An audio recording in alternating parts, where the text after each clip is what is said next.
On l'appelle la grand-mère du Vendée Globe. La Golden Globe Race, c'est 23 skippers qui s'élanceront pour un tour du monde en solitaire, sans escale et sans assistance électronique. Une course au large qui réunit près de 13 nationalités différentes cette année. Simon Curwen vient du Royaume-Uni. À 60 ans passés, il s'élance pour la première fois dans cette course un peu folle. Effectivement, c'est le rêve d'enfance. Quand j'étais jeune, à 7-8 ans, c'était à l'époque du premier Golden Globe Race, il y a 50 et quelques ans. Et bon, c'est ça qui m'a attiré à la voile au début. J'attends de pouvoir finir, boucler le monde. Ça, c'est la première chose. C'est pas pour gagner.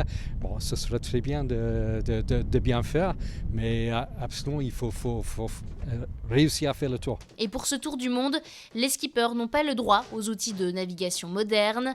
Interdit donc le GPS, il faut compter sur le sextant et les cartes marines. Pour le skipper, le plus gros du travail a été de préparer son bateau. La préparation, c'est d'abord la préparation de bateau.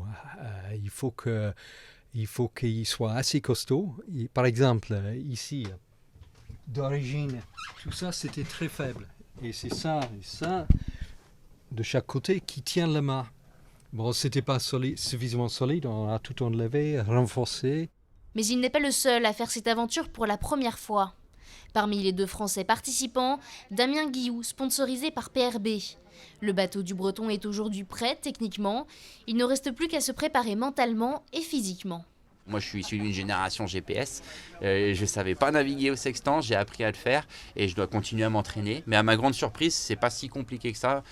Il faut le faire pour s'en rendre compte. Mais quand on ne connaît pas, c'est vrai que ça peut paraître effrayant parce que c'est plein de calculs, plein de choses, on ne connaît pas, mais finalement ça va.